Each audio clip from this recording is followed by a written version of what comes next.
Olá, hoje está começando agora o MFcast. O MFcast é o podcast do MF Rural e vocês estão acostumados a sempre ver aqui Roberto e eu. Hoje é um dia especial porque temos um convidado especial e o Roberto não pôde participar. E também achei que ele não devia não, porque o meu convidado é mais que especial. Meu convidado é Wilson Lucas. Na verdade, o presidente do grupo MF Rural. Wilson, muito bem-vindo ao seu MFcast. Obrigado por estar aqui comigo.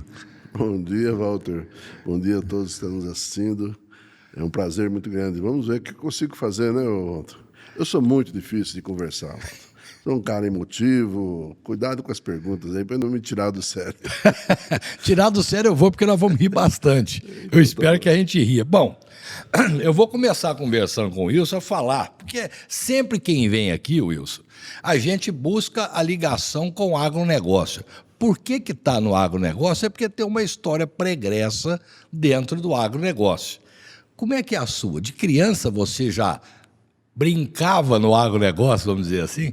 Ah, sim. Meu pai tinha uma propriedade, uma fazenda, e eu já brincava ali de subir em cima de touro, de brincar de tirar leite de vaca. Sempre foi assim. Depois eu mudei para a cidade e me afastei disso daí tudo. Mas de criancinha foi por aí que eu comecei a gostar. Já ficou marcado. Já ficou marcado.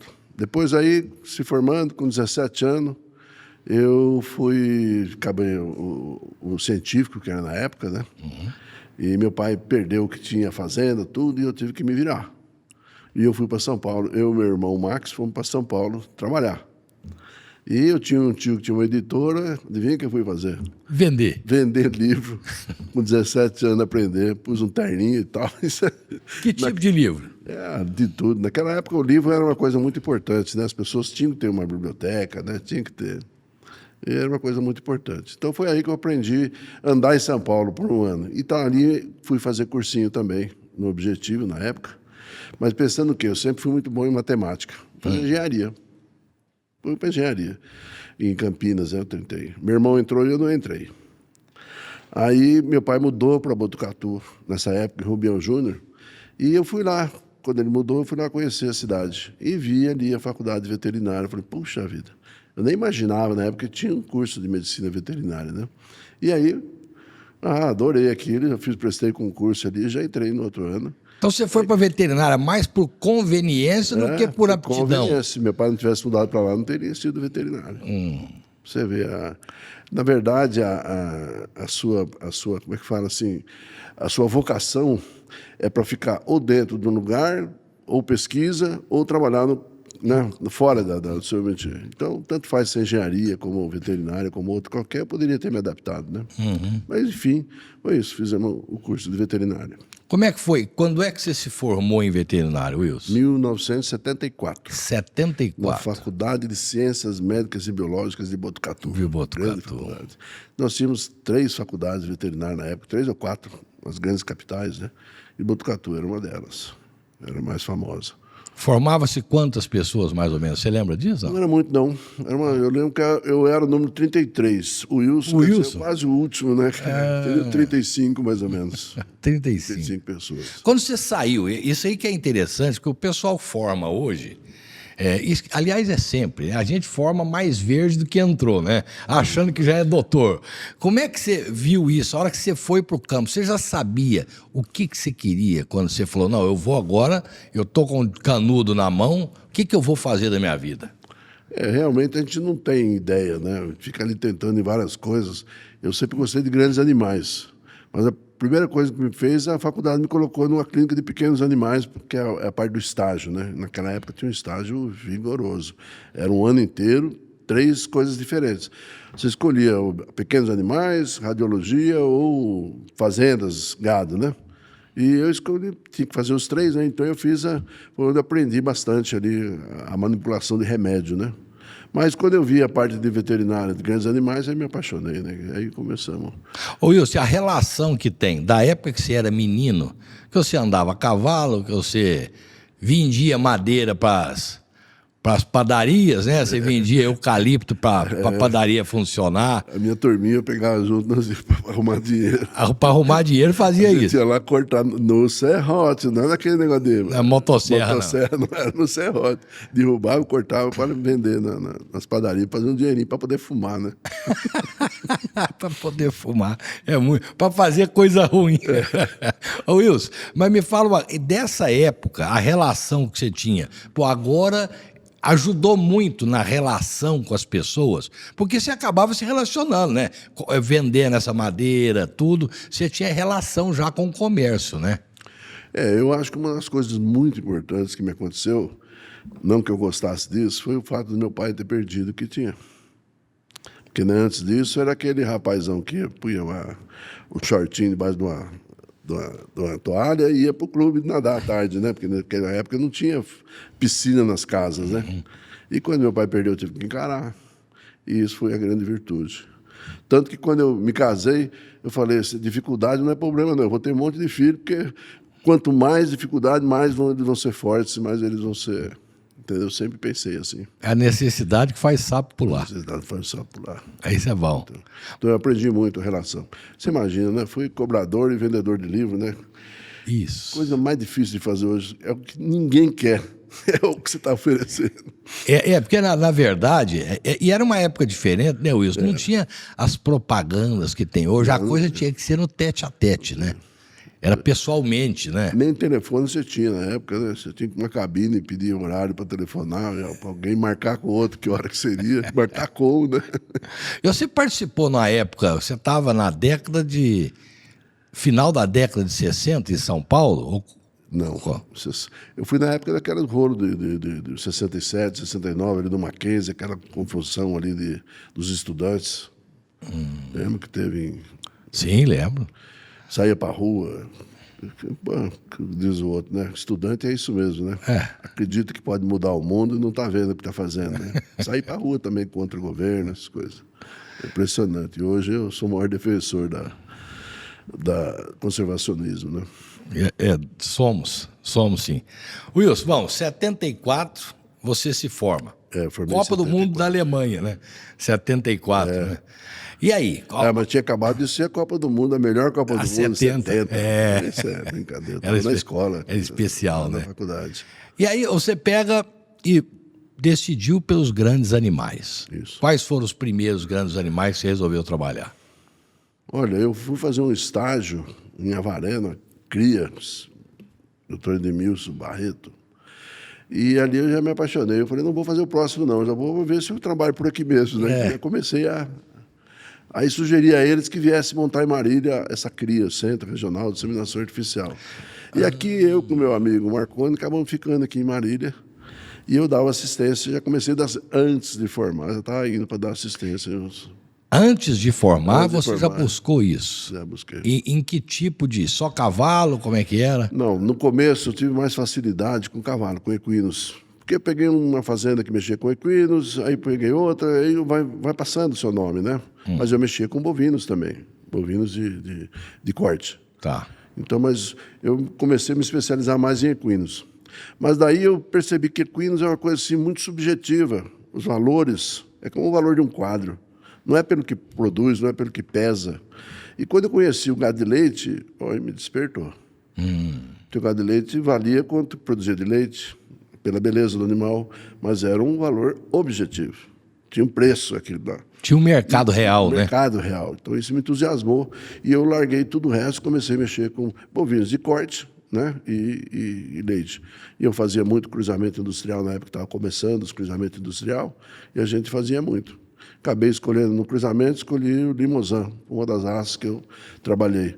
Inclusive essa raça não tinha no Brasil. Tinha feito uma importação de 6 animais em Santa Catarina e no Nordeste, em Natal, Rio Grande do Norte, a Imparne, tinha importado vacas e tourinhos. Mas eu acredito que eles usavam lá, eles colocavam ao contrário. Em vez de colocar o touro na vaca Delor, colocar o touro Delor nas vacas Limousin. Deu para trás. Deu para trás. E eu fui lá comprar uma vez, o Serafim Meneghel, que eu trabalhava com ele, falou, Wilson, vai lá e compra esse daí para mim no leilão. E eu fui lá comprar. O leilão era, inclusive, assim, preço de corte, um pouquinho mais você levava. Aí eu fui, comprei uma carga. No outro ano eu fui, já tinha fazendeiro mais querendo ir também buscar essa raça. E nós trouxemos todo esse gado para cá. E aí o que aconteceu? Vamos precisar comprar coisa melhor. Aí eu fui para a França junto com o Luiz Meneghel e o Polaco, que são os irmãos. O Serafim mandou a gente para lá para escolher alguma coisa. E nós fomos lá escolher um tourinho para começar a trabalhar. Peraí, vamos devagar. Você estava em São Paulo vendendo livro, de repente, antes de formar, você já estava dando consultoria nas fazendas, de repente você já aparece na França comprando gado. Nesse ínter aí, nesse meio de caminho aí, o que fez você chegar no Serafim Meneghel? Porque tem um caminho aí, né? Não é de uma hora para outra que você vira isso. O Serafim Meneghel foi uma graça na minha vida. Eu fui me formar, né? E quando eu vim para Marília, estava eu, Marconi e o Wilson Santa Rita e o Oscar Ballarin, 4 veterinários. Bom, 2 ficaram em Cornélio Procópio e 2 ficaram aqui em Marília. O que aconteceu? Tinha uma fazenda lá em Apucarana, longe, ninguém quis ir. Falei, eu vou. Peguei e fui. Lá eu conheci o Serafim Meneghel. Ah, tá. Foi o começo de tudo, assim, que me entusiasmou muito pela profissão. Entendeu? Mas aí, lá já era uma fazenda de corte, não tinha lavoura? Não, corte, lavoura, não tinha nada. Tinha lavoura de inverno, coisa. Ah. Então eu comecei a aprender o que era gado de corte, porque até aí eu não tinha visto nada, né? Quer dizer, da escola a gente aprende aonde buscar. Não aprende nada, né? Quer dizer, não sai fazendo nada. Então é a vida que vai te ensinando. Que gado que era, Wilson? Que raça que era que ele tinha lá, o Meneghel? É Nelore. Ah. E aí nós resolvemos fazer cruzamento. Ah, tá. Aí nós começamos a usar Limousin e Aberdeen Angus, as 2 raças que a gente Já usava o Aberdeen Angus naquela época? Já usava. O Angus é uma raça que já era brasileira, né? Praticamente, que estava no Brasil erradicada, né? O Angus e outras raças, Hereford. Mas aí o Limousin era uma raça que chamou atenção, porque ela produzia uma carne sem muita gordura, certo? E uma precocidade violenta. E aí comparamos os dois. Quando fomos ver, o Angus tinha mais precocidade que o Limousin. Mas o Limousin pesava mais e tinha uma vantagem, o rendimento de carcaça. Você pega uma raça como a Limousin, tinha rendimento de carcaça de 56, 58, até 60 tivemos. E o Angus não, 52, 54.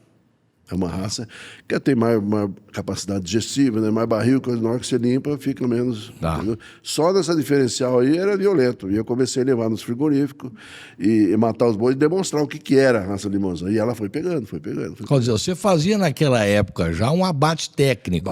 Muitos abates técnicos, que eu fiz comparativo. Pegava o Nelore nosso, o Nelore de outro, uma raça cruzada de outro e punha comparativo. E foi aí que o Limousin explodiu, que começou. E atrás deles vieram as outras raças fazendo a mesma coisa. Wilson, a base sempre foi Nelore? Base sempre foi Nelore. Tá? E a gente começou a cruzar. Aí, quando saiu os meios sangue, nós pusemos outra raça, pusemos Guzerá, pusemos Charolês. E virou aquela bagunça. Que é a salada de fruta. Ninguém segura boi no pasto, né? Aí o boi Limousin começou a enxertar as outras, lá virou uma bagunça. Eu aprendi uma coisa: em cruzamento só tem um caminho. É o meio sangue, pronto. O meio sangue e abate final, macho e fêmea. Não tem outra. Quem falar que tem outra alternativa está inventando moda. O tricross é bom? Não. Meio sangue é o melhor. É a diferença, a heterose. Heterose máxima, né? Heterose máxima. Você vai sair dela. A não ser que você fale, bom, eu estou num lugar frio, eu vou ter que pôr uma raça a mais aqui para aguentar o frio. Eu estou no mercado quente, vou ter que pôr uma raça a mais. Tudo bem. Mas o meio sangue, ele é resistente a tudo. Em cima, embaixo, norte e sul. É um gado que não tem problema. E a perfeição no cruzamento, né? Wilson, aí sim, aí você já estava trabalhando com esse Limousin que já tinha no Brasil. Isso. Já estava aqui. Aí você resolveu, com o Meneghel, com o Serafim, ir fora para buscar o Limousin, vamos dizer, original, né? Original. Vou lá no PO procurar. Aí você foi para a França a primeira vez. E essa experiência? Foi ótimo, né? A gente acabou conhecendo as fazendas, andava em todas elas, via como é que o sistema de criação. E a gente viu que, na realidade, a França, os criadores de lá, é como você ir no sítio aqui. Eu ia numa fazenda, entrava ali, tinha o dono, né? Porque não tinha o dono que nem aqui, que é o patrão, cheio de coisas, serviçais ao lado. Não, o cara tem a sua casa, tem o seu gadinho ali numa área pequena, né? Em que ele Ele mesmo cuida do gado, ou um tio que é solteiro, todo mundo ajuda. Eu entrava na casa assim e eu via aquela molecadinha escondidinha, olhando assim, que nem no sítio, mesma coisa. Pô, esse cara é diferente. Não tinha diferença do daqui. Não tinha diferença nenhuma. Eu vi, puxa vida. A diferença daqui, do produtor daqui, é que o produtor daqui é um empresário. Não é empresário. Até tem também empresários, né? Mas na maioria são pessoas que vivem daquele serviço ali. Né? Por isso é que a dificuldade de erradicar os filhos no seu negócio. Porque ele tem 10 alqueires, o filho vai ter 10 alqueires, o neto vai ter 10 alqueires, não tem chance de crescer. Aliás, tem chance de diminuir, porque se ele tiver 3 filhos, já tem que dividir os 10 alqueires. Exatamente. É diferente do nosso sistema aqui. Né? Então, e aí você foi ver o gado. O que lá tinha diferença do gado que estava aqui no Brasil para esse que estava lá na Europa? Tinha. O gado aqui já estava meio adaptado ao Brasil, então já é um gado mais fino, mas né, não desenvolveu tanto como de lá. Aí você chega lá e vê aquele sistema lá, nossa senhora, é bem diferente realmente. Alimentação outra. E aí, vamos falar de Limousin, né? Isso. Então aí foi evoluindo, né, o Limousin. Depois nós fomos para Canadá e Estados Unidos comprar Limousin, no norte dos Estados Unidos comprar Limousin. Mais frio ainda. Mais frio ainda. Trouxemos uma grande quantidade de gado. E numa dessas vindas que veio o gado, você imagina o que aconteceu.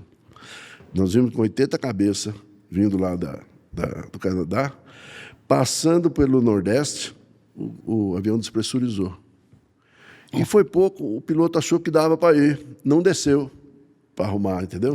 E veio embora. Qual foi a nossa surpresa? Chegando em São Paulo, sobrou 4. Do resto, tudo tinha morrido. Porque são divididos em espaços dentro do avião, assim, né? Como se fosse boxe. Um pulava para cá, outro pulava para lá, ficava enroscado com a perna. Aí, desespero, né? Faltando ar. Imagina só. De 80, tinha 4 íntegros, que não tinha acontecido nada. São os primeiros aqui da porta. Quando nós fomos descarregar, abriu aquilo lá, rapaz do céu. Um desastre. Você estava no avião? Não estava. Não estava. Estava ali, fomos em Viracopos. Foi inclusive eu, o Roberto e o acho que foi o Roberto e o Renato estavam comigo. Nós fomos receber o gado lá, buscar. Porque vai os caminhões lá para pegar. Né?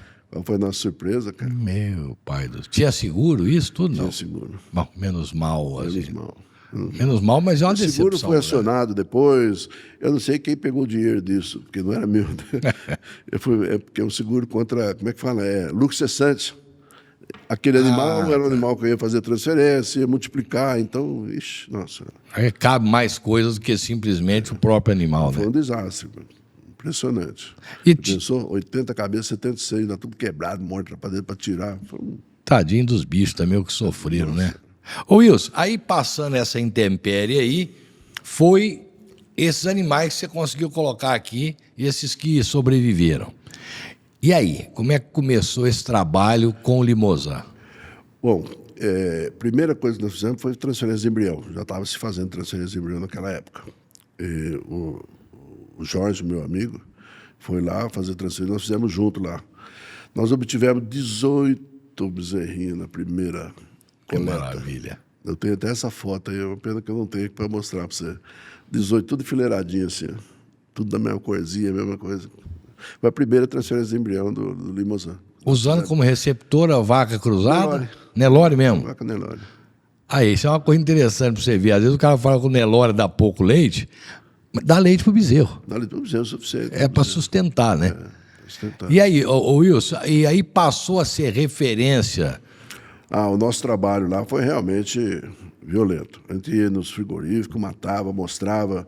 Lá em Londrina nós criamos uma câmara que expunha um boi... uma carcaça. Foi uma época de glória, realmente. Mas como outras raças também surgiram, elas desapareceram. Por quê? A competição entre elas fazia com que o animal fosse à venda para Mato Grosso, para esses estados mais que tem mais pecuária mais extensiva, né? E um falava para o outro, meu boi é resistente, pode pôr lá que o Limousin é resistente, o outro, o Cimental é resistente, o Angus é resistente. E nenhum era resistente. A verdade era essa. Nenhum era resistente. Então, fizeram a propaganda ao contrário. As pessoas compravam, levavam, morria. Compravam, levavam, morria. O carrapato liquidava esses animais, né? Então, fica difícil, né? Então, eles foi saindo. Qual a raça que ficou? O Angus, que já estava adaptado aqui no sul. E no norte, nordeste não, no centro-oeste, é usado inseminação. Então, tudo bem. Agora, eu fiz uma experiência muito bacana lá no Mato Grosso, que eu trabalhava numa fazenda lá no Mato Grosso do Serafim Meneghel. E essa fazenda era muito grande, 24 mil hectares. 20 mil hectares. O que eu fiz? Em vez de trazer o boi soltar no campo, eu fiz um cercado, sombreado, que levava água, levava ração, o boi ficava ali dentro. À tarde, 5 horas da tarde, eu soltava o boi na vacada. E de manhã cedo, lá para as 9 horas, eu trazia o boi para dentro e ia comer bonitinho. Quer dizer, o boi não sofria, né? Mas mesmo assim tinha o carrapato que judiava bastante. Então, hoje, quem for fazer um cruzamento industrial, quiser usar um touro, um pequeno, tem que fazer isso. O touro fica fechado. A vaca precisa ser coberta ou cedo ou à tarde, não precisa ser coberta durante o dia. E você põe um touro em cima, ele fica o dia inteiro atrás dela no sol, vai se acabar. Agora, se você pegar isso, à tarde você pega e solta na vacada. De manhã cedo você vai e tira ele da vacada. Já cobriu o que tinha que cobrir ali. Põe um trato, põe ração, põe cidade, põe o que for. Boi vai ser um boi De baia, quase. de baia, quase, né? Mas solto ali na sombra, sem estresse nenhum, curtindo no carrapato. Um boi cobre 100 vacas desse jeito. Não cobre 30. E com uma vantagem, né, Wilson? Quando chega no final do dia, os animais têm um hábito gregário de ficar todo mundo junto no mesmo lugar para dormir. E fica muito mais fácil do que o touro ficar andando atrás dela no pasto. É verdade. Né? Então isso aí também ajuda muito o animal europeu a não sofrer, né? Então, foi um erro muito grande de querer achar que o gado europeu ia sobreviver no Centro-Oeste. Então, isso aí realmente... Hoje sobrevive, que é o meio-sangue Angus, que tem uma vantagem, né, sobre os outros, que é a marmoreio da carne, né? E realmente é insubstituível. Mas aí, essa passagem pelo... Porque você adquiriu ao longo do tempo uma vivência, uma experiência, um conhecimento e um respeito muito grande dentro da pecuária leiteira. Como é que foi, Vuco? Da onde saiu essa coisa do gado de corte, cruzamento industrial, das suas viagens para o exterior para trazer gado de corte para o gado de leite? Bom, o contato com o gado de leite surgiu aqui em Marília. O Arnaldo Mendes comprou um gadinho aí do Dr. Valdir, acho que era o vendedor. E eu fui lá ver. Vamos mexer com isso daqui? Achei totalmente diferente, né? Tirar leite, bezerro, mamando, aquele rolo todo. Mas aquilo me mostrou que era uma atividade que tinha sentido, né? Cada coisa que o veterinário fizesse ia ser bom ou ruim em seguida. Não é daqui 1 ano, daqui 2 anos, entendeu? Interessante. Então, se você der uma ração errada hoje, amanhã o leite caiu. Se você atrasar a ordenha por causa de algum motivo, o leite cai, aí vira um transtorno, dá uma mastite, entendeu? Então eu vi que era uma resposta imediata. Resposta imediata e que você podia realmente controlar. Entendeu? Não é aquele negócio, é como você pegar um carro, você vai para cá e para lá, você que dirige. Num ano você fica ali, né? Boa essa comparação. Num ano você fica assistindo, né, torcendo para o motorista fazer. Dá uns palpites, vai para lá, vai para cá, mas é ele que está mandando. Mas num carro não, você comanda. E o gado de leite é isso. Realmente ele é exigente demais. E ele responde às suas atitudes, entendeu? Então, quando você toma uma atitude, põe uma ração melhor, ou tira a ração, ou faz um equilíbrio, você tem... E todo dia tem um produto para ser vendido. Não é depois de 1 ano. Não é um café que você trata aqui e vai vender no ano que vem, não sabe nem que preço vai vender. Não, é ali. Tem um defeito, lógico, que você entrega o leite durante 30 dias e recebe... Puta, isso é muito difícil, né?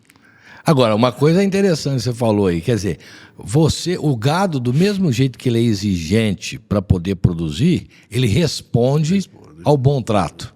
Então, não é para gente que não entende, não. A pessoa tem que entender, tem que ter capricho e gostar daquilo, porque ele é exigente.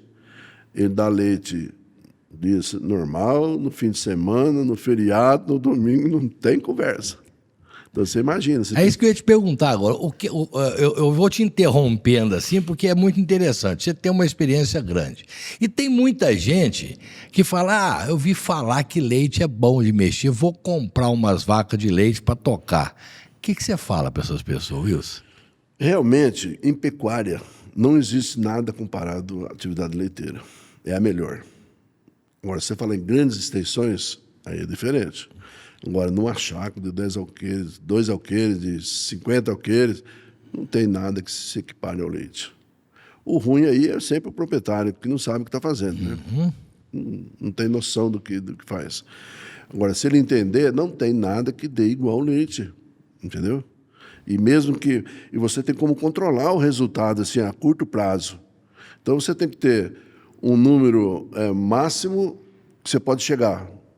Tá. E se você estiver tirando 100 litros e tiver 2 empregados, e tiver 200 litros, aqueles empregados custam metade, certo? Se tiver 300, ele custa um terço do que custava aqui. Tá. Então, você tem que saber até onde eles chegam, né? O seu equipamento é a mesma coisa. Você tem que ter um equipamento que comporte aquilo. Você monta... Às vezes eu via a pessoa montar uma ordenha. Ah, vou criar leite, vou montar uma ordenha, a coisa mais linda, tira em 1 hora o leite. E daí? Tira em 1 hora agora, 1 hora depois, aí fica aquele ponto equipamento, 22 horas parado, né?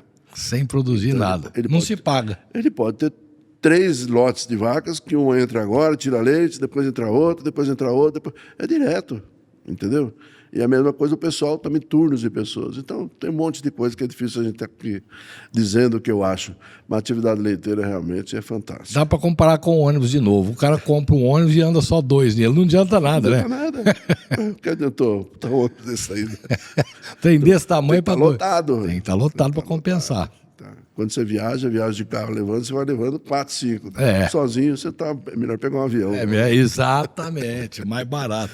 Wilson, aí o que eu uma vez estava conversando com você, e uma coisa que a gente não aprende na faculdade, que é uma coisa que hoje estão entrando devagarinho, mas não entra com a necessidade que a gente tem de campo: gestão. Como é que é gerir propriedade? Você foi uma pessoa que pensou diferente na hora de gerir propriedade. Você foi mais longe um pouco. Ao invés de gerir o negócio do proprietário rural, você foi além em gerir pessoas. Me conta como é que passou isso na sua cabeça, que para mim foi uma ideia pioneira, uma ideia diferente. Realmente foi. O veterinário normalmente sai da escola e vai aplicar medicina, vai aplicar a clínica, ou a cirurgia, ou a reprodução. Tá. E essas coisas têm que ser interligadas, não podem ser separadas. Então eu via que eu dava assistência. Uma vez por semana numa fazenda, outra vez por semana na outra, uma cada 15 dias, outra uma vez por mês. Você chegava na fazenda, tinha um bezerro com diarreia, você tratava. Tinha uma vaca com retenção de placenta, você tratava. Outra com mastite, você tratava. Um bezerrinho meio doente com piroplasmose, você tratava, saía, deixava o ressuscitar e ia embora. Voltava, tinha um bezerro com diarreia, a vaca com mastite, a vaca com retenção de placenta, tudo isso de novo. Falei, como é que resolve isso? E aí o que acontece? O cara não está tirando bem, não está tendo lucro. Qual é a primeira pessoa que ele vai mandar embora?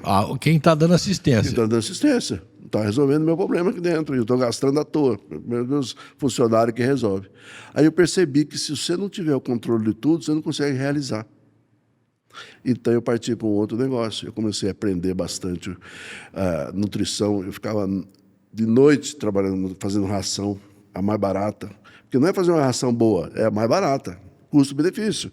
Né? Às vezes está usando soja que custa, sei lá, X, o outro custa 3 vezes mais, porque você vai usar aquele, se eu tenho mesmo tanto de proteína. Então eu comecei a ficar craque em nutrição. E aí, até vou levar para depois.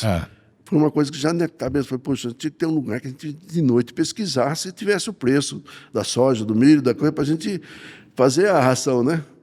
Então, aí você vai ver por que saiu o MF Rural um dia. Então eu via muito isso. E via, às vezes, um funcionário reclamando do patrão, o cara não me paga direito aqui. Né? Eu falei, puta merda, como é que você consegue resolver o negócio se o funcionário não está bem, certo? Ou você não tem acesso à comida que ele compra, que é mais cara, ele comprou errado, comprou num vendedor que vendeu para ele errado. Ele vende o leite no lugar errado, certo? Ele cria gado, não sabe vender, não sabe ir numa exposição, mostrar o gado dele, mostrar a qualidade, desenvolver. Eu falei, só eu fazendo. Aí eu comecei, eu vi que eu tinha capacidade, porque eu olhava tudo isso, né, os números, certo? Uma vaca parida tem que enxertar, tem que estar com 60 dias, 90 dias, tem que estar presa de novo, que representa 30 dias a mais de atraso, 30 dias de leite a mais, então tinha um monte de... Aí eu falei, vou fazer uma coisa.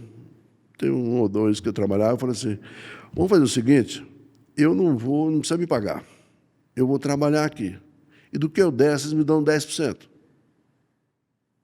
do resultado. Eu vou fazer o seguinte, eu vou contratar, não, os empregados que tem aí, eu vou tomar conta deles, vou ver quem merece pagar mais, quem merece pagar menos. A ração agora daqui para frente, quem compra sou eu, qual ração. Se não vou fazer ração, eu vou misturar, vou comprar milho, vou comprar soja, vou comprar algodão, vou misturar. Tudo essa parte eu vou fazer. Todo o controle, não precisa me pagar, não. Se eu tiver resultado, você me dá 10% do seu negócio. E 10% é bastante no leite, hein? É um sócio do cara, hein? Só que eu dava essa tranquilidade para ele.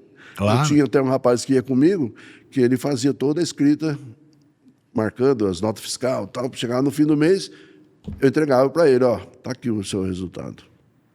Você está dizendo que está dando prejuízo aqui, ó, está dando isso aqui.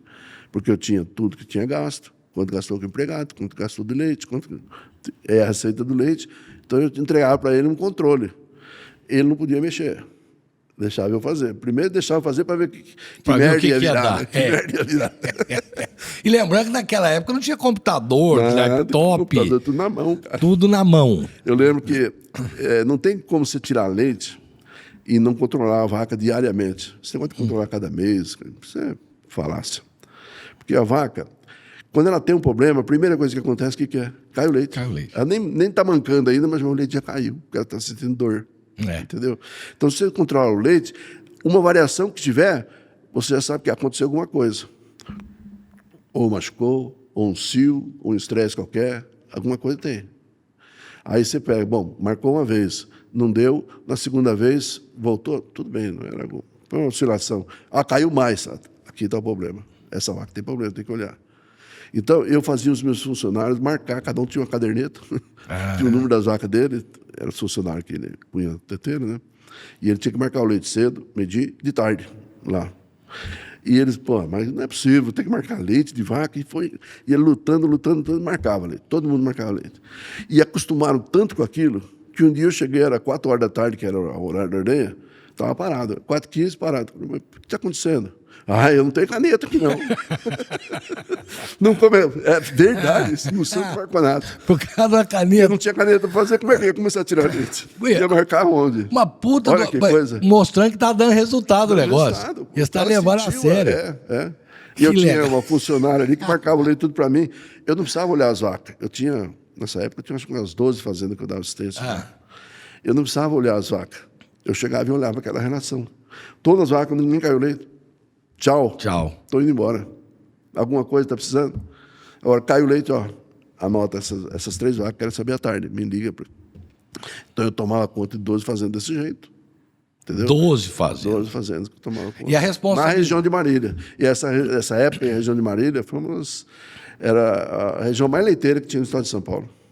Aqui. E a responsabilidade da administração dos funcionários era sua? Minha. Demitir, admitir? Quando eu mandava uma receita, filho, não faz não que você vai ver. Eu tinha controle do estoque de remédio, certo? Sabia que foi usado, não foi usado. Então, era uma gestão total, entendeu? Então, o funcionário que não era bom, eu chegava nele e falava, filho, eu dependo do resultado. Se você não trabalhar direito, você está me prejudicando. Está prejudicando os seus colegas aqui que trabalham. Então, não é que eu não gosto. Tem 1000 fazendas para você trabalhar, certo? 1000 fazendas para você trabalhar, e eu tenho 1000 pessoas para pôr aqui dentro. Se você não cuidar e eu não cuidar, né? Então vamos trabalhar direitinho. Então eu tinha uma amizade sem regalias, né? Sim. Uma amizade de respeito. Uma conversa honesta. Conversa honesta.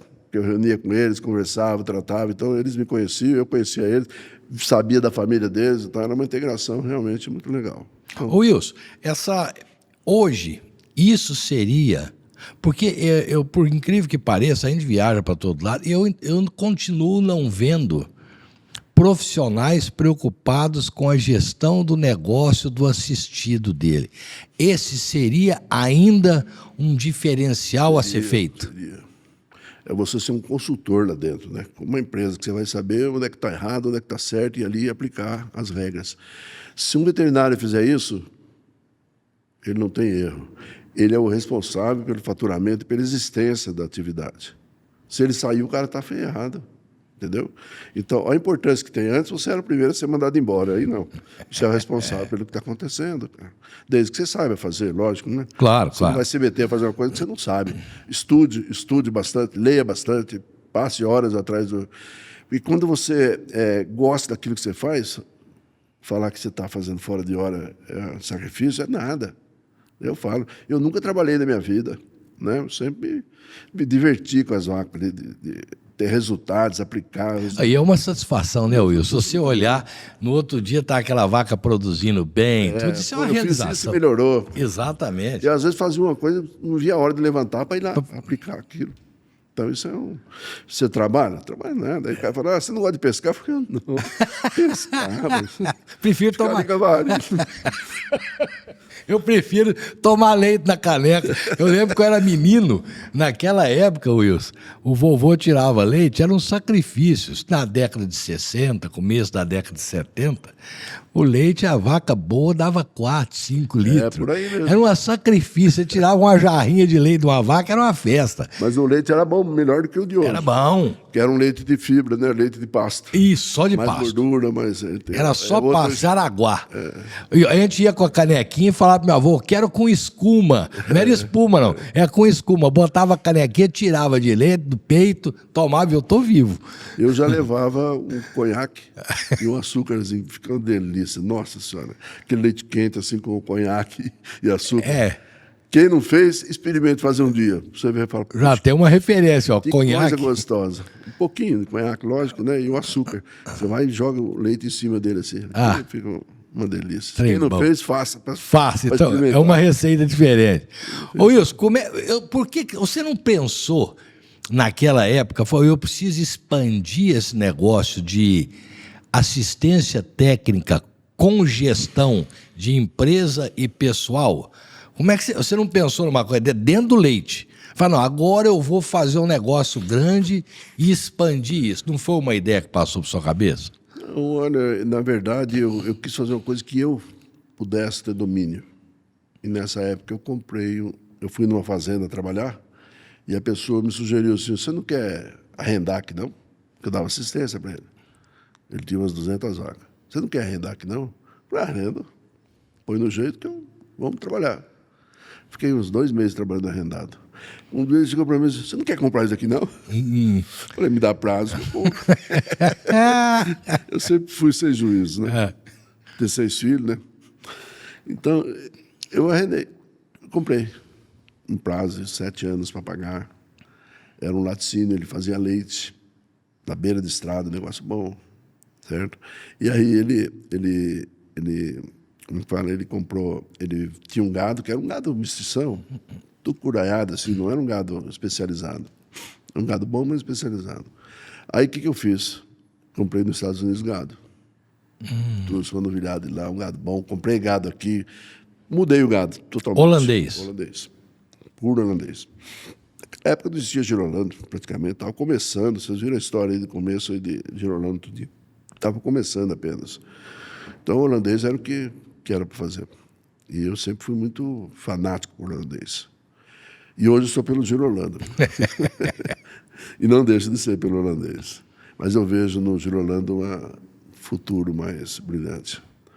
Então, o que eu fazia? Né? Eu punha o gado lá dentro, pus aquele gado e comecei a tirar leite. Ali tinha CIF, cara. Serviço de Inspeção Federal. Comecei a fazer queijo, vender na porta ali, um negócio de... O sonho de qualquer veterinário, né?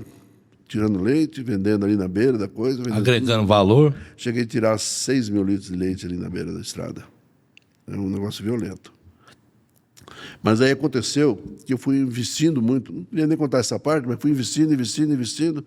E o que aconteceu? Eu fiquei descapitalizado. Chegou aquela época do Collor, aquela mudança radical das coisas, me perdi ali. Me perdi. O que eu hoje trago isso aqui? Você nunca coloque 100% das suas coisas num buraco só, né? Mantenha, põe 20% do que você tem, arrisca. O mais no... all-in, né, que nem se fala. É all-in, não dá no poker. Você pode perder. E eu dei, entendeu? Então fui fazendo construção, melhorei aqui, melhorei ali. Chegou uma hora que eu não tinha como me virar. Acabou meu crédito. O negócio que eu comprava por R$5, eu tinha que pagar 10 porque eu atrasava para pagar, né? Então foi num... E o cara que me vendeu, eu já tinha pago 3 anos e pouco. E o cara que me vendeu separou, juntou com outra, e ficou com o olho gordo no meu negócio. E tinha uma cláusula lá que eu podia pedir reintegração de posse. E ele deixou que acontecesse isso. Falou, não precisa pagar, não precisa. Vai investindo aí. Passou um dia daquela prazo, o cara entrou com reintegração de posse. Aí minha vida virou um boné velho, né?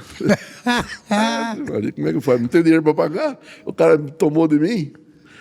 Rapaz, no dia seguinte, ele pegou essas vacas e mandou tudo pro frigorífico. Puxa vida, pro frigorífico. Para não ter retorno, sabe? O cara falou, bom, se ele conseguiu uma coisa na justiça, ela saiu. Eu já peguei o dinheiro. Meus queijos, tudo tinha lá dentro. Eu tinha 32 empregados ali dentro. Virou, você não imagina. Eu fui morar numa casinha, no outro sítio que eu tinha de café, de 4 cômodos com a mulher e 6 filhos. Mas isso aí é que dá estrutura, né, Will? Mas você mexeu com café então também. Tinha café nesse outro sítio. E aí, o café? O café era bom negócio, o café? Era bom negócio. O café é aquele negócio, né? Você tem ano bom, ano ruim, cada um depende de o seu tratamento do café. É um negócio bom, realmente. Era? Sempre foi. Teve altos e baixos. O que não pode é você ficar procurando uma coisa e outra, ficar variando na cultura. Pulando de gai em gai. A mandioca tá bom, vou plantar mandioca, porque laranja é bom. Não. Passa um e organiza. Ô Wilson, talvez o segredo do agronegócio, a gente já fala de agronegócio, do homem do campo, do negócio rural, está mais em saber administrar do que reclamar do mercado? Eu faço essa pergunta para você pelo seguinte: se você está falando, o mercado oscila em toda atividade. Se ele souber guardar quando está bom, na hora que tiver ruim ele não vai sofrer tanto? O duro é guardar, né? Você sempre está no limite, né? Você produz, você tem que vender para pagar a conta do que você comprou. Ninguém entra, a não ser grandes empresas que aí não precisa do dinheiro, né? Não vamos falar dessa, né? Mas o produtor, ele compra o milho, compra adubo para vender naquela época para pagar aquilo lá. Então você não tem como esperar. Agora, quando você consegue chegar num ponto que você pode esperar um ano sobre o produto que você vendeu para vender, ter um ano de prazo, na época da segunda, você está feito, porque você tem um ano aí para ver o melhor momento de vender. Agora, quem vive no limite é aquela dificuldade, né? É dificuldade, realmente. É o cobertor. Não é fácil. Descobre os pés, cobre a cabeça.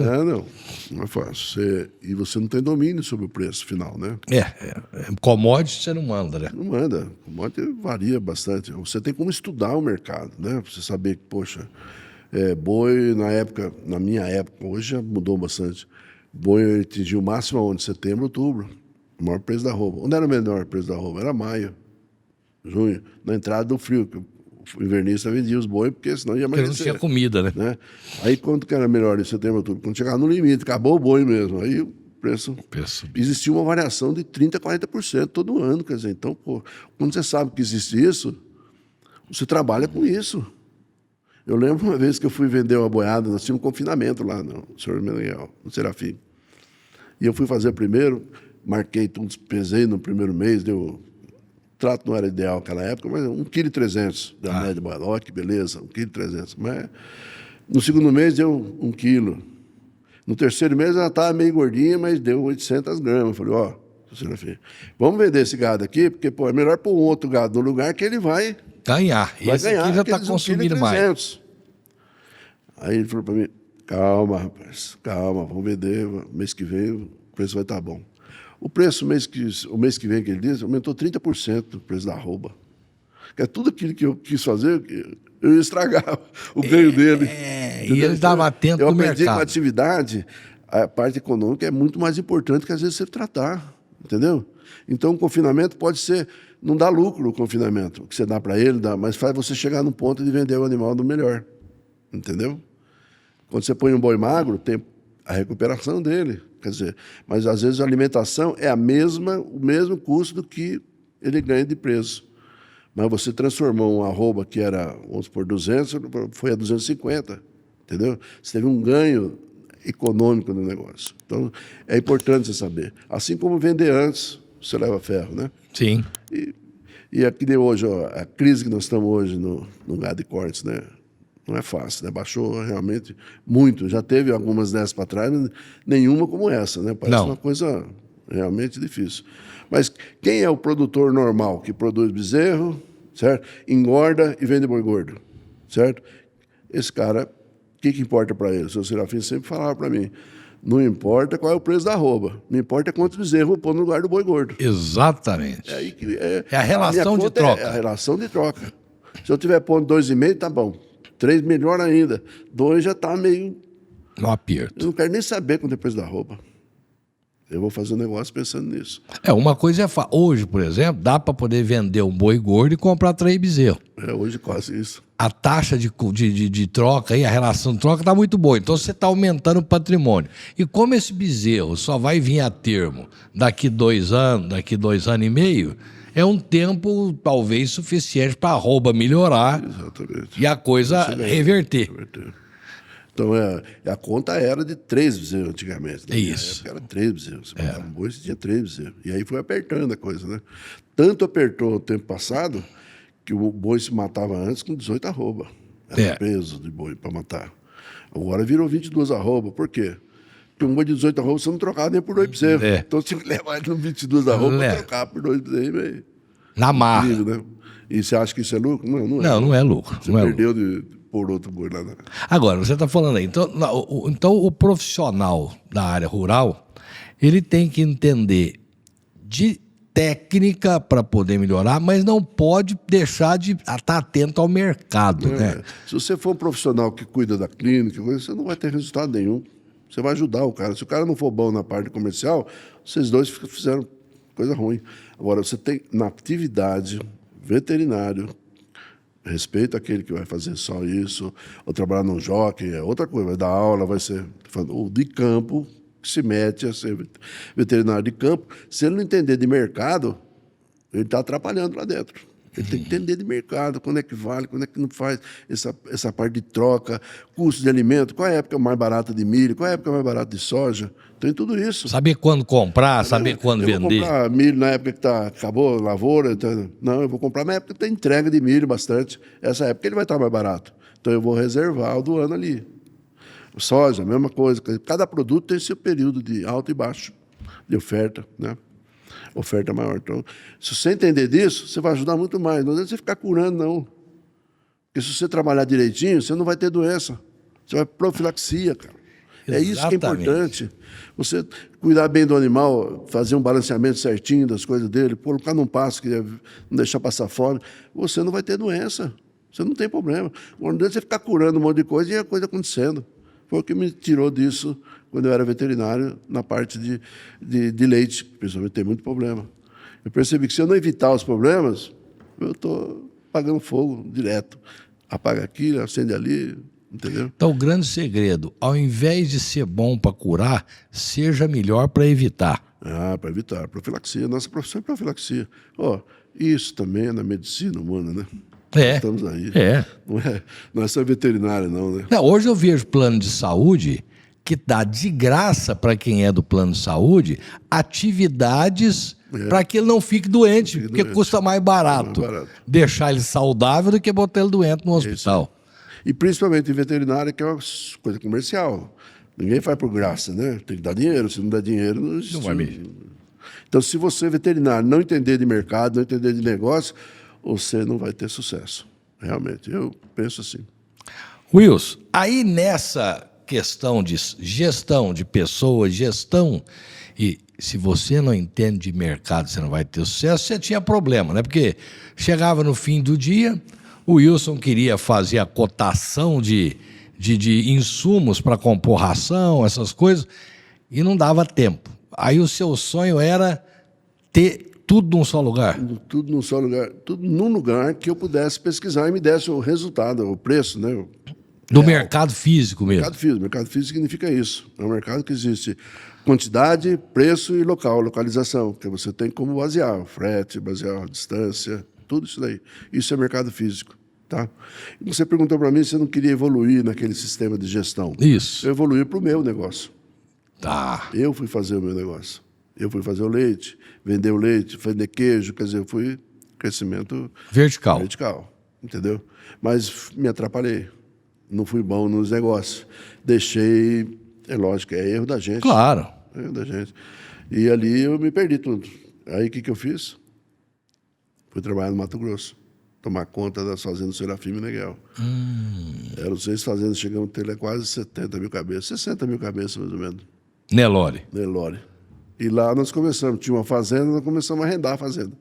Em vez de vender bezerro, começamos a arrendar aí. Para poder recria, engorda. Recria, engorda. E dentro disso daí eu observei o que é o melhor no corte. É arrendamento.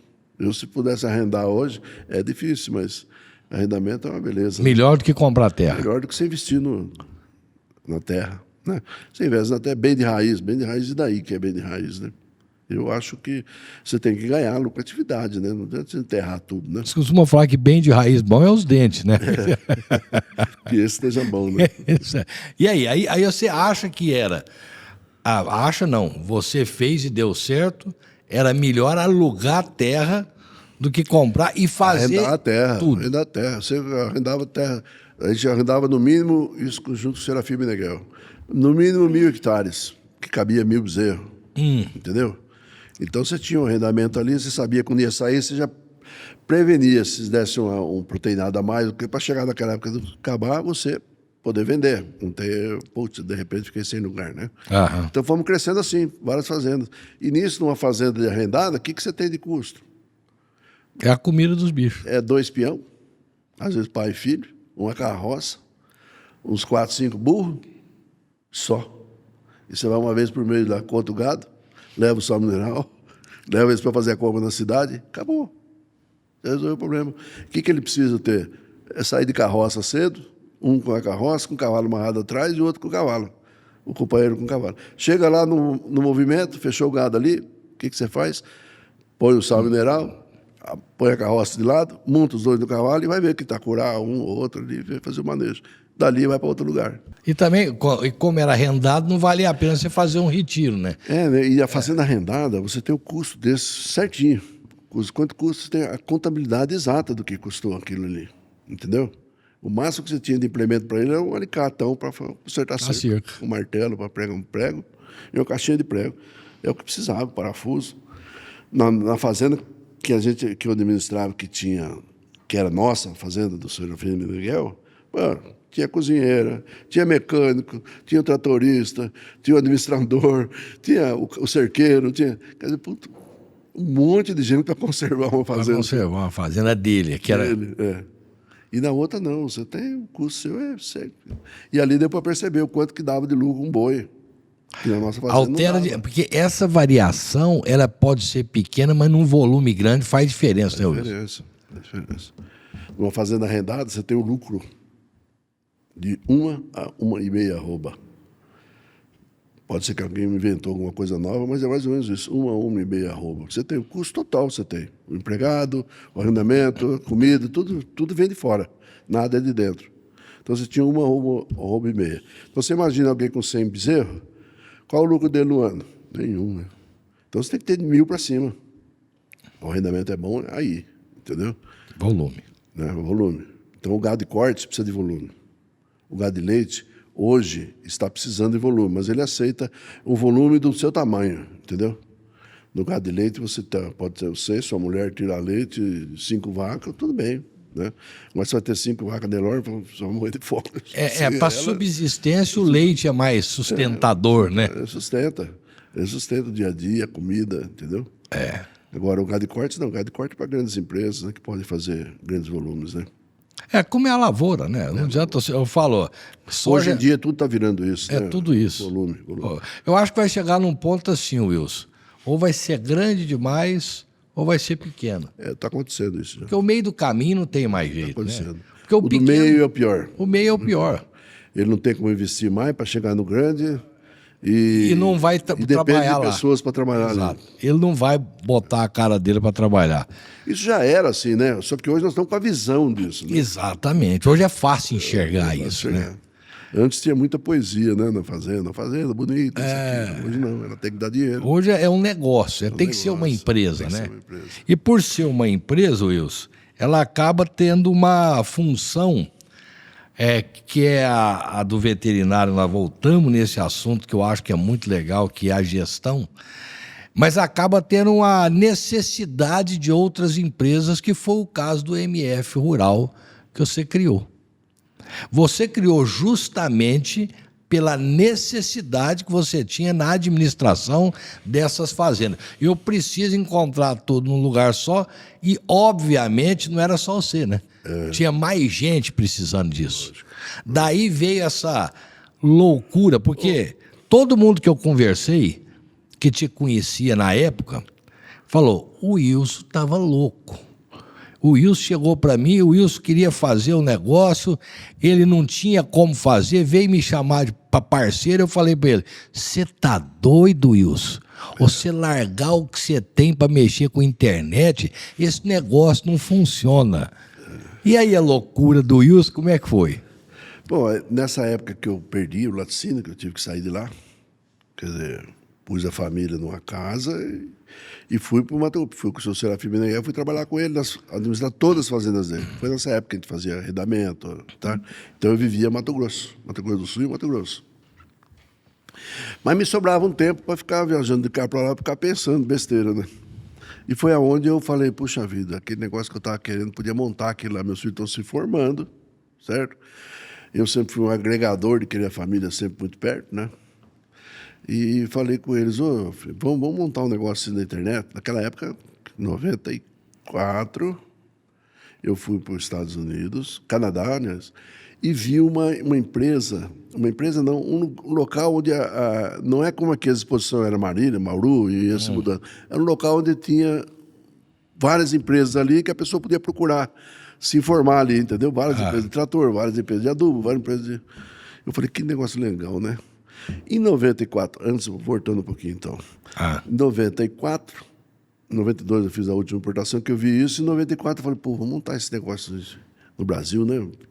Cada lugar tem o seu box, todas as empresas, elas estão ali. Eu ia até arrendar um lugar aqui em Marília, quase que arrendamos para fazer isso. Aí depois de 96 eu comprei o laticínio, foi a época que eu fui no laticínio. Quando tá lá, tinha um barracão grande, cara. Falei, puta, eu vou montar aqui esse negócio na beira da estrada, né? Tá? E aí, mexendo com aquilo ali, uma vez eu fui para Campo Grande, que eu trabalhava lá nas fazendas já. Depois que eu saí, né, fui para lá. Depois que eu saí do laticínio, fui para lá. Eu não consegui montar no laticínio isso, eu não tinha grana para montar. Aí eu fui trabalhar no Mato Grosso, depois que eu perdi o meu laticínio, entendeu? Fiquei a zero ali. E aí eu conversei um dia, conversando com o Cláudio Godoy, que é o dono da Canal do Boi? Canal do Boi. Eu tinha muita amizade com ele, que quando ele começou a fazer leilão, o seu Serafim foi um dos primeiros que apostou na ideia dele de comprar na televisão, porque ninguém comprava na televisão. E como viram o Serafim comprando, as pessoas foram entrando e ele acabou movimentando o negócio do seu Cláudio. Pode ter outras pessoas que movimentaram, mas o Serafim, se falar com ele, vai saber que o Serafim foi um dos pioneiros. Os pioneiros que acreditaram no projeto dele. Então, eu, trabalhando com o Serafim, tinha muito contato com ele. Porque no começo a gente fazia ele e a mulher dele no leilão, no Canal do Boi. Não tinha mais ninguém, não. Era a gente que estava trabalhando ali. Entendeu? Então eu falei com ele, Cláudio, estou pensando em montar um negócio de internet não, montar um negócio assim, você não quer entrar. Wilson, por que você vai montar se hoje está vindo aí a internet, que você pode fazer um estoque virtual? Puta, aquilo bateu na minha... realmente, né? Não precisa de dinheiro para fazer isso. Né? A dificuldade que eu estava procurando parceiros para fazer, eu não precisava. Tinha internet. Aí ele falou assim, eu tenho um rapaz que está montando um negócio de uma feira aí de pecuária, eu trabalho comigo, o Eduardo, o Paulo Miranda, aliás, pai dele. E ele está montando um negócio para uma feira de fazendeiro, um negócio assim. Conversa com ele lá. Eu fui lá conversar com ele. Falei, estou montando uma feira. Eu falei, não é isso que eu quero. Eu queria um negócio diferente, um negócio de mercado mesmo, que tivesse mercado físico. Aí eu já estava com aquilo na cabeça. Né? Eu queria montar um negócio que tivesse todas as empresas do Brasil aqui dentro, não é eu oferecendo alguma coisa. Aí conversei com ele, não evoluiu, mas aí eu fui formatando a ideia realmente, né? Fui do Cláudio e falei assim, Wilson, negócio de internet não é o meu negócio, negócio de televisão, eu acho que a internet tem muito tempo ainda para estar pedalando ainda, né? Eu voltei lá quando eu voltei até eu, o Roberto e o Renato. Voltei nele e falei, quanto é que custa para montar um negócio, meu negócio? Eu não tinha dinheiro para pagar aquilo, não. Ele falou, dá para fazer por uns 6 mil. E se eu der uns 2 mil daqui uma semana, que eu ia arrumar o dinheiro? Uma semana. Daqui 30 dias que eu acabei pagando com 60, e o restante no final você aprontar esse negócio. Ah, beleza, 6 mil me custou para montar o site. site. Isso era o Eduardo e o Gabriel? Não, o Eduardo e o Gabriel não trabalhavam ainda ali. Ah, não? Era moleca. Ah, o pai dele, era o pai Miranda, dele. né? E aí eles, acho que os meninos começaram também a trabalhar dentro disso. Aí montou. E aí fazer o quê com isso, né? Primeiro pagar, né? E o Renato o Renato e o Roberto tinham se formado. Eu peguei, Renato, eles estavam trabalhando ali, foram fazer estágio em Rio Preto, ali falei, ó, Roberto, fica aí, o Renato vem aqui comigo. Então o Renato começou as pesquisas, levantar e-mail, para mandar e-mail para as pessoas, não tinha nada. A primeira coisa foi um cara que vendia espantapássaros, lá do Rio Grande do Sul. O primeiro cara que pagou que pôs um anúncio, porque não era cobrado. O anúncio era de graça. Se vendesse, pagavam comissão. Entendeu? Tá. Então, foi espantapássaro. Foi o primeiro anúncio que nós tivemos dentro do site. Espantapássaro. E aí, dentro de casa mesmo, ele foi mexendo, ligando para um, ligando para outro, e foi montando o e-mail. Formatando aquilo, fazendo aquilo virar, né? Que tivesse reciprocidade. Aí, depois, passou um ano, o Robertão já... Vem cá ajudar ele, né? Vem pra cá. Foi ajudando. O Renato, o Rafael se formou e foi... Conforme cada um foi se formando, todos são veterinários, né? Exceto o primeiro, que é o Ricardo, que não é veterinário, e o último, que é advogado. Os dois são advogados. Que é o Rodrigo. Os outros 4 do meio, todos ficaram veterinários.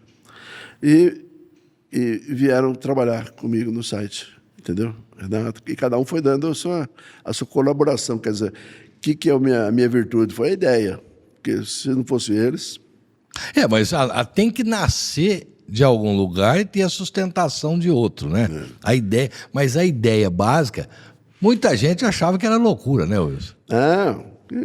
Eu perguntava para o senhor, não, isso daí, internet, cara, você tem que vender propaganda para subsistir, né? Eu falei, não quero vender propaganda, quero vender produto, quero ser...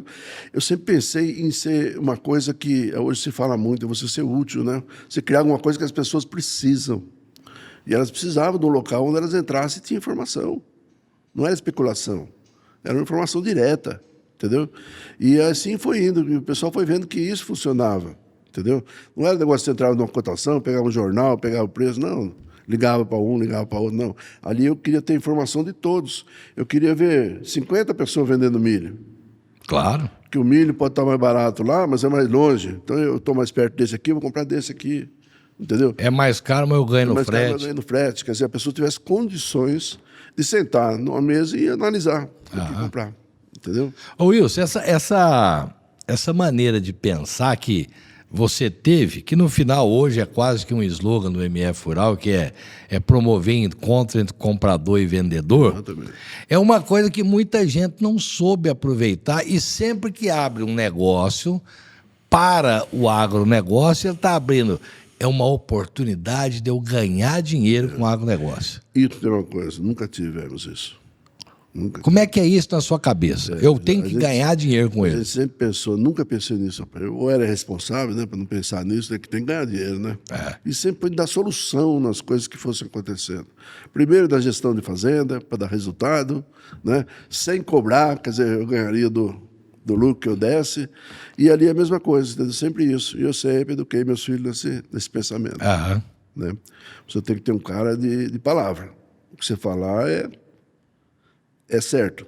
Não tem meio termo. Você tem que ser responsável pelo que sai da sua boca. Deu problema, assume a pipa e pronto. Agora, não diga besteira, não fale dos outros sem necessidade. Quer dizer, o importante é isso. Para você ser um homem, você tem que ser isso aí. Ganhar dinheiro não vai ser consequência. E se você trabalhar direitinho... Vai vir. Com certeza vai vir. Menos ou mais, vai vir. Não tem erro. Mas é isso aí que eu gostei do que você falou agora, porque você quando você montou o MF Rural, você não montou... Não, no MF Rural, você já era assim. Quer dizer, esse negócio você falava para o produtor, eu vou tocar o negócio e eu vou participar do que ganhar. Eu não quero ganhar de você. Então, eu acho... Porque você assumiu um risco muito grande com os produtores. Eu tinha que dar jeito, filho. Você chegava e falava, eu ganho 10%. Se desse problema, era 10% de nada.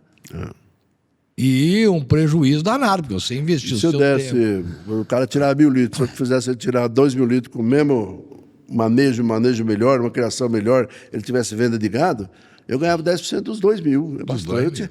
Bastante. É quase o dono. Só que eu tinha dado 1.000 a mais para ele, 800 a mais. Claro. Ele enxergava isso. E fora a tranquilidade de confiar que ele não precisa botar a mão. Vou fazer outra coisa, eu vou só olhar por fora, aqui, como é que está. Uma atividade. E isso você transferiu para o MF Rural. Transferi para o MF Rural. Realmente é isso. Foi criar coisas que dessem soluções realmente para os criadores. Não só em alimentação, que era meu foco, né? Eu queria saber preço de milho, queria ter o milho ofertado, soja. E a parte também de comprar implementos, né? Se você liga para uma empresa lá, vou ligar para ela saber a empresa lá. Poxa, se eu tiver várias empresas oferecendo aqui, eu tenho como comparar, né? Um pode vender mais barato, mais caro, mas está encostado de mim, o frete não custa nada. Então, eu vou ter condições de analisar o que é bom, o que é ruim. Uma visão diferente, realmente. E aí, foi crescendo, né? Quer dizer, nós fazíamos anúncio e pagava quando vendia. E aí? Alguém falava que vendia. Eu ia ver uma fazenda lá em Goiás e eu... não interessou, não. Por ficar sabendo que eu tinha comprado, né? Fazer o quê? Não tinha como controlar isso. Então, foi até o meu filho Rafael que surgiu com essa ideia. Pô, vamos cobrar o anúncio e tudo bem. Se ele vendeu... Não vamos cobrar comissão. Cada um cumpre sua função. Já tinha, nessa época, uma grande procura pela gente, as pessoas já acreditavam no nosso negócio. Quem estava vendendo, porque tinha que pagar, não deixou de pagar, não. Continuou pagando. Claro, não Entendeu? É bobo, né? Não é bobo. Ninguém paga se não está vendendo. Não sabe. Então, foi uma transformação nessa época que começamos realmente a faturar algum dinheiro, porque antes disso não faturava, não. Entendeu? Era só... não dava nada. Para pagar os 6 mil do começo já foi uma briga. Já foi uma briga. Depois, para pagar o que eu ganhava no Mato Grosso lá, o cheque nem ia para mim. Eu fiquei lá 6 anos trabalhando no Mato Grosso enquanto ele estava aqui. E enquanto estava montando o site, né? O cheque meu lá vinha direto para cá, eu não via dinheiro. Para poder fazer. Claro. Só está acabando esse formato do mundo, né? Está investindo, né? Investindo no nosso negócio. Ô Wilson, hoje você olha para o MF Rural. 2 milhões de acessos mensais no site. O ano passado, 5 bilhões e 200 milhões em negócios realizados na plataforma e declarados pelos anunciantes.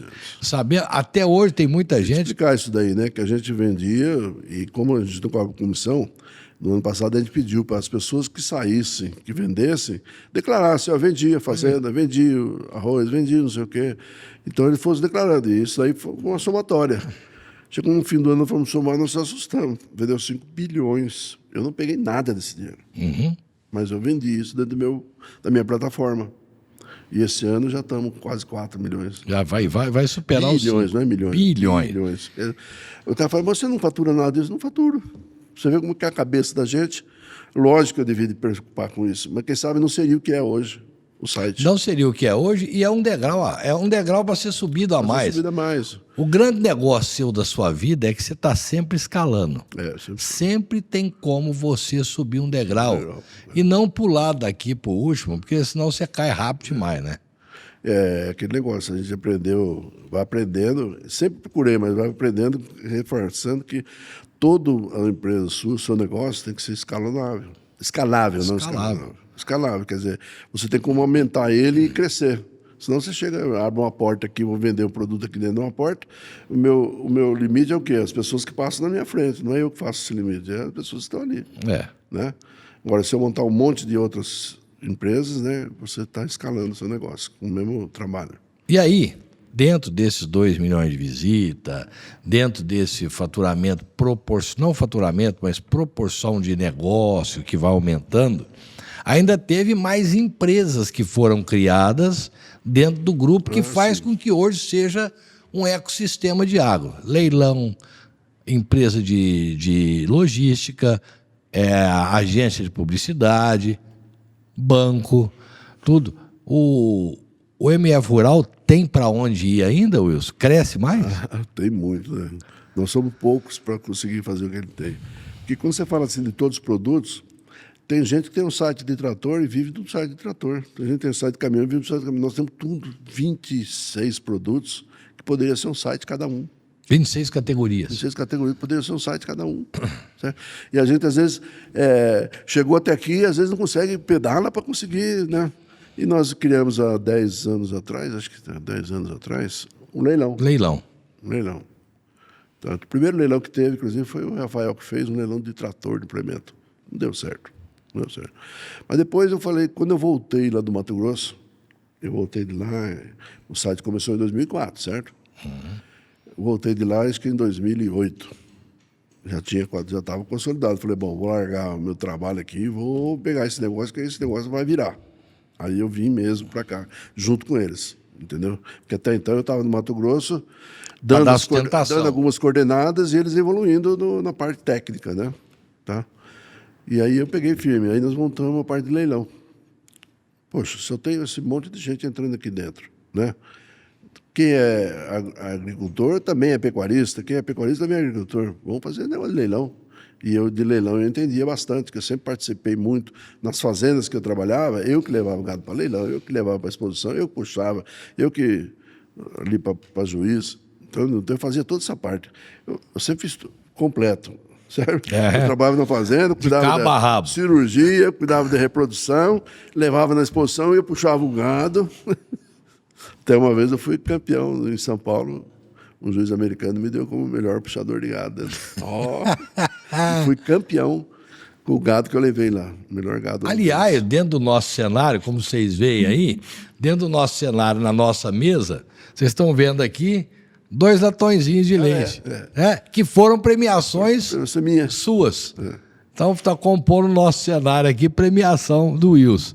Ô Wilson, mas voltando para o site, aí você resolveu que deu 4 anos, falou, agora já dá para eu tocar isso e viver disso. Aí eu vim e comecei a mexer com essa parte de leilão. Eu e o Roberto enfrentamos essa parte de leilão. Fomos atrás e a gente criou o leilão, tinha o leilão virtual. Na época não tinha leilão virtual.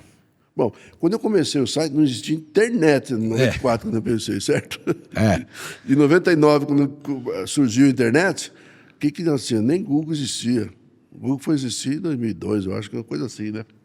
Não existia nada disso. Era internet de escada, né? Quer dizer, era um negócio doido. Então a gente começou a fazer um negócio antes um pouquinho, até do que virou. E aí facilitou quando entrou a internet da maneira que entrou, né? Google, informação, isso foi um apoio muito grande. Bom, aí começamos a fazer a parte de leilão. Mas é uma coisa interessante, nós fazíamos um leilão na internet. Às vezes a gente estava ali em Uberaba, um grupinho ali, eu falava, os criadores ali que eu conhecia, né? Nós estamos montando um negócio assim, fazendo na internet, tal. Mas como é que funciona? Funciona assim, o cara vai dar lance, a disca ali e tal. Sabe, você estava explicando, os caras olhando para o céu. Já perdia na metade do caminho. Já perdi, já desanimava. Estou falando um absurdo aqui, né? Fazer leilão na internet. Não existia leilão na internet. Aí um chegava para o outro, vamos tomar um café lá, mas nem convidava eu. Já para sair da conversa. Rapaz, aquilo judiava da gente. É triste. Eu e Beto sofremos nessa época aí, fazendo esse tipo de trabalho. E vamos. Hoje você vê tudo na internet. Tudo na internet. Televisão, algumas fazem, mas sempre com apoio da televisão e internet, sempre junto. Ela virou isso daí. E na parte, nós bolamos também o leilão virtual, mas com pré-lance. Nós criamos isso daí. Nós criamos esse pré-lance, em que as pessoas, uma semana antes do leilão, estava o gado já à disposição, e a pessoa entrava e dava o lance.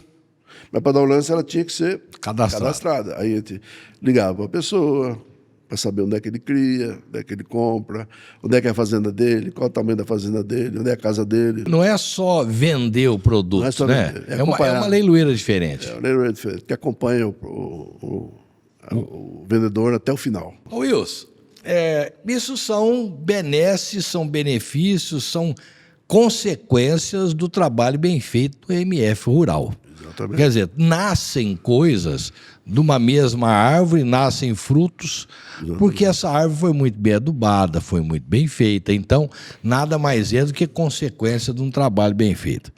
Agora, você é um homem, eu nunca vi sua conta no banco, tá? Infelizmente, eu nunca vi a conta do Wilson, nem sei a senha. Que bom. Mas... vai ter uma desilusão. Não, mas eu sei, você tem uma riqueza que poucas pessoas têm a oportunidade de ter. Talvez pelo seu jeito de ser, pela sua vida desde o começo, você tem uma riqueza que me faz inveja. E eu te confesso, é uma inveja que eu daria tudo para poder ter. Não faz isso, não. Não, mas é uma inveja boa, assim, saudável, vamos dizer. Você é um homem que hoje tem o privilégio, é um homem que está otimamente bem, da cabeça, do corpo, tem 6 filhos, e eu tenho a oportunidade, tive e tenho a oportunidade de conviver com todos. Eles são um reflexo seu e de uma pessoa importantíssima, que nós vamos falar dela daqui a pouco, que é a dona Ana. Eles me tratam quase que com o mesmo respeito que trato você. Eu digo quase porque eu não posso dar uns tapas neles. Você ainda pode. Mas a felicidade, a riqueza que você tem, que eu reconheço, são todos próximos de você e da dona Ana. E isso eu acho muito mais importante que MF Rural, que saldo no banco, que saber a sua senha. Qual que é a senha para você poder ter os filhos todos próximos da maneira que você tem? Walter, isso aí são pensamentos, né, que levam a gente até aqui. Né? Um pensamento, quando ele é verdadeiro e é seguido, ele chega a um lugar. Por exemplo, que é? Adianta o quê? Você conquistar dinheiro, conquistar posse? Isso não vale nada. Não é as coisas que você tem, são as pessoas que você tem. Isso é importante. E eu sou bom nisso. Não puxa esse assunto, não. Não, eu tenho que puxar, sabe por quê? Porque todo mundo tem que entender que por trás de um grande empreendedor, por trás de um grande empresário, tem uma pessoa. Você, a primeira coisa que você foi na sua vida não foi veterinário, não foi empresário, você foi gente. E essa pessoa é que constrói as coisas. As coisas não te constroem. E o prazer é isso, é saber as pessoas que você tem. Que pessoas que você tem? Minha família, meus funcionários, meus colaboradores, né? Então, é isso que eu construí. Hoje nós temos lá vários empregados, quer dizer, é uma família. Você pode chegar para qualquer um, ele vai estar inserido dentro do pensamento que a gente tem. Então, é isso daí. Então, a família é muito importante, né? Tá? Ela é o único lugar que o seu valor é pelo seu valor. Eles se amam pelo seu valor. Não pelo que você tem. Nem pelo que eu tenho. É o único lugar. Então, se você não preservar isso daí, né? Então, e a vida chega no fim que você fala assim, puxa vida. Hoje eu conheço as pessoas que são extremamente necessárias, as pessoas que já foram necessárias e não mais, as pessoas que nunca.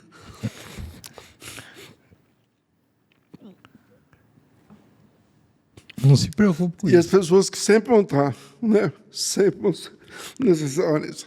Então, isso inclui principalmente a mulher e os filhos, né? Que ajudaram bastante. Nessa época eu perdi tudo aquele período em que foi muito importante esse apoio de mulher e dos filhos. A compreensão foi muito importante. Quem não tem, eu digo assim, muitos falam que por trás de um grande homem existe uma grande mulher. Não. Por trás de uma grande mulher. Pode ter um grande homem. Ô Wilson, a dona Ana, eu fico imaginando, porque a dona Ana com 6 moleques. Foi mexer nisso? Não, mas tem que mexer, eu tenho que falar disso, porque faz parte.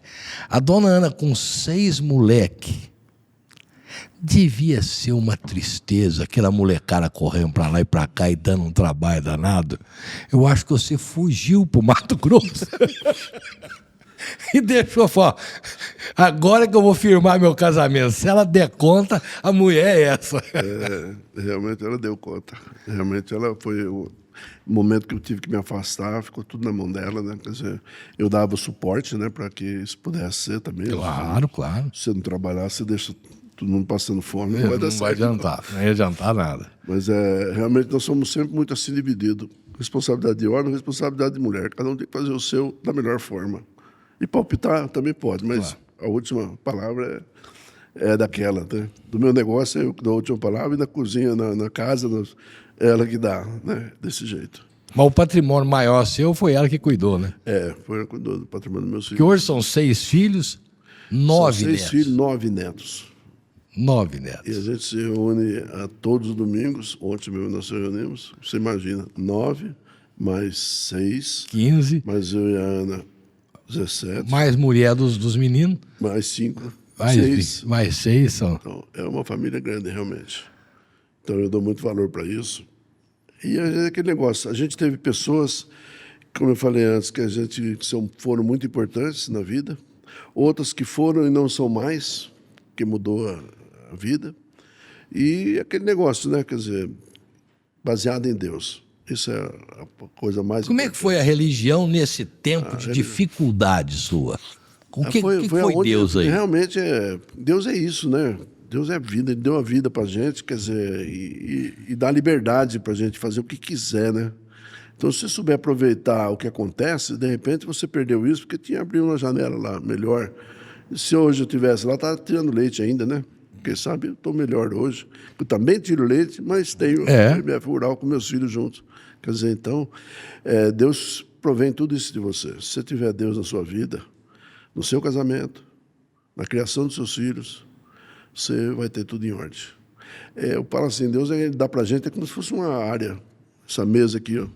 Viva aqui que vocês vão sobreviver coisa. Ele não pôs cerca, não. Se você quiser ir, você vai. Você se arrebenta. Aguento a Mas se consequência. tiver essa início, você volta aqui dentro. Entendeu? Que te dá a oportunidade de se redimir. E você volta aqui dentro e segue as...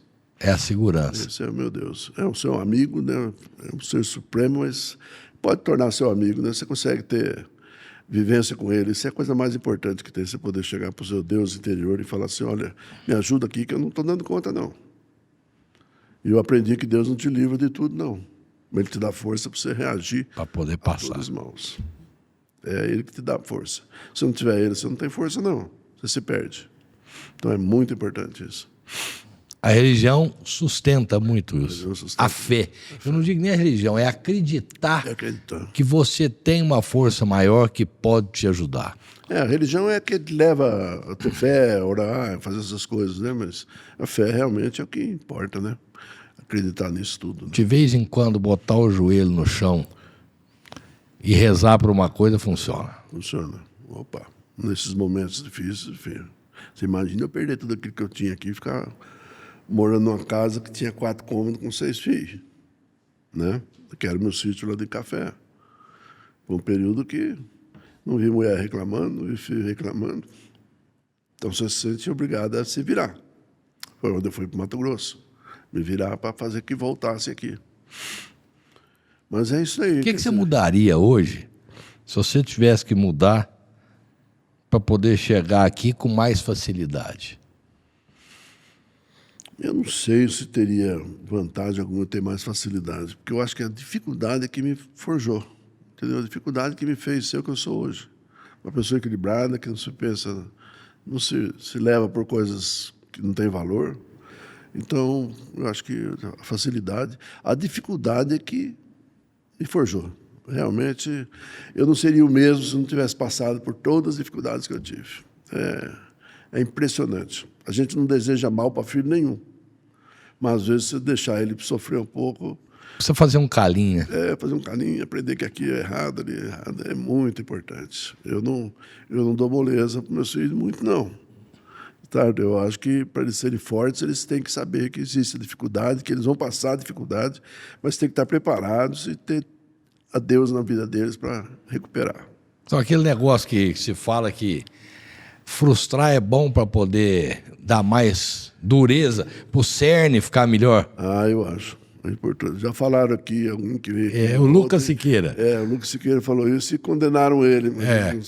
Faz diferente para você ver o que vai acontecer. Para seu filho chegar no pódio, frustra ele. Frustra ele. O frustrar não é fazer sofrer, né, Wilson? A frustração é normal da vida. A vida é assim, com dificuldades. Se você não estiver preparado para isso, e eu sempre comparo uma coisa. Um pé de café. Um pé de café, ele tem como é que fala? Do meio, a raiz do meio. Caule ali? Não é, um pivô, a raiz pivotante. Então ela vai para fundo. Chega numa época do ano que falta água. Ele vai crescer um pouquinho buscando a água, porque a água vai descendo, ele vai atrás, entendeu? E vai crescendo, e vai enraizando e ficando forte. Um dia, se faltar bastante água para tudo, depois que morrer tudo, que ele vai morrer. Porque ele vai lá embaixo buscar, tem raiz profunda. Agora, você pega um pé de café e aí irriga ele. As raízes tudo bonitinho, não falta água. O pivô não cresce. Aquela raiz forte não cresce. Fica tudo ali. O dia que falta água, cara, vai cair tudo. Vai morrer, cair tudo. E não sabe se virar. O outro não. O outro tem uma raiz que ficou ele lá, que quando morrer todo mundo, ele está vivo ainda. Entendeu? É muito importante isso. A natureza ensina, né, Wilson? Ensina. O pé de café é o próprio que acontece com o ser humano. Que você dá muita coisa para um filho, a mais, sem deixar ele perceber a dificuldade que é para ganhar aquilo, para ter aquilo, ele não vai dar valor. É efêmero, vai sair, entendeu? Do jeito que vem, vai embora, não tem valor. E aí o desespero de muitos jovens hoje que não sabem os valores da vida, né? Não tem, ficou sem sentido. Ficou sem sentido, realmente. Ô Wilson, eu queria conversar com você mais uns 2 dias. Mas, como diz o outro, o tempo ruge, ele não urge, né? Eu queria só te perguntar mais uma coisa. Eu esqueci de falar de família. Não, mas eu vou Uma coisinha de família. É disso que eu quero falar. Fala. Que eu entendo o seguinte: família não precisa ser perfeita, ela precisa ser unida. Porque defeito tem para todo lado, né? Ela precisa ser unida. É o que a minha foi. Não foi, não é. Graças a Deus é. Eu tenho o privilégio de testemunhar essas coisas na sua família. Eu acho muito engraçado, porque toda família tem discussão. E quando tem discussão na sua família, é a coisa mais engraçada do mundo. Porque ela é acalorada, como todo italiano tem. Mas depois, acabou a discussão, está todo mundo conversando de novo, está todo mundo trabalhando em prol de todo mundo. Exatamente. Isso aí que é uma coisa que você ensinou, que é um valor muito bom. Eu ensinei desde criança. Falei, vocês podem discutir, brigar, fazer o que você quiser, mas não põe a mão no outro. A minha é mais pesada. Se você puser nele, eu vou pôr em você. Foi o jeito que eu tive para ficar com 6 filhos sem briga. Então, eles discutiam, mas não punha a mão em ninguém. Se pusesse, eu ia pôr a mão nele também. É muito bom, eu vejo isso. E enalteço aqui, continue enaltecendo, porque a gente fala da mulher no agro. Nós estamos falando de uma empresa que nasceu do agro, é do agro, vive pelo e para o agro. E a mulher, ela tem uma importância muito grande, não é só aí não. Não é só lá dentro da atividade, é sustentando tudo isso, que a mulher é a base da família, né, Wilson? Realmente é. Não tem quem sustenta mais uma família do que a mãe, né? Lógico que ela depende de um homem que... Sim, mas... Considere, mas ela, sem ela... É o cerne. Eu não criaria do mesmo jeito 6 filhos, não. Não é fácil. Não daria conta, não. Não é fácil. Agora, eu queria promover um encontro fictício aqui. Vamos imaginar que agora o Wilson está aqui e já não está o Walter aqui mais. Agora está aqui o seu pai, a sua mãe, e você hoje pode falar com eles. Você pode chegar para eles e mostrar o que eles fizeram que fez com que você hoje pudesse estar do jeito que está, com a família que está. O que você falaria para o seu pai e para sua mãe, Wilson? Eu agradeceria muito eles, a religião que eles me deram. Foi a coisa mais importante. E o exemplo de vida. Isso, para mim, é o que me transformou no que eu sou hoje. Entendeu? Nunca me deram moleza também, mas sempre educação, sempre pondo Deus na minha vida. Isso aí me fez. E quando você põe Deus na vida, filho, tudo resolve. Não tem o que não resolva. Com mais tempo, menos tempo, resolve. Então, se eu fosse falar, o grande sucesso da minha vida foi Deus. Aonde Ele esteve comigo em todos os momentos. E agradeço meu pai e minha mãe por ter dado exemplos de pessoas dignas, né? Firmes. É isso daí. Wilson, eu quero te agradecer imensamente a oportunidade que você está me dando, porque isso aqui existe por sua causa. Eu quero agradecer imensamente a oportunidade que você me dá, que seus filhos me dão, de participar do desenvolvimento disso tudo. E como a todos os nossos participantes, agradecer a sua participação no nosso programa hoje. E você está livre para deixar naquela câmera ali a sua mensagem para as pessoas que nos assistem, para as pessoas que se inspiram naqueles que participam do MFcast? Eu acho que não sou muito de dar conselho para ninguém, né? Conselhos que eu dou geralmente é pelo que eu faço, né? Mas eu acho que é perseverar na sua ideia. Quando você tiver uma ideia, persevere nela. É o maior desafio. Eu acho que tem que ter... se tiver que correr um risco, corra risco fazendo, não deixando de fazer. Então, eu acho que perseverar, ter Deus na sua vida, é o resultado de tudo. Tudo vai acontecer. É isso aí, então. Esse foi mais um MFcast, o podcast do MF Rural. E você que está nos assistindo, tem YouTube, tem todas as redes sociais. Se inscreva, vai lá, clica lá no sininho para você poder receber as informações novas que estão chegando. E a gente vai estar sempre aqui, defendendo o agro, trazendo informações e mostrando como é cada pessoa, cada família, cada homem, cada mulher do agronegócio brasileiro. É isso.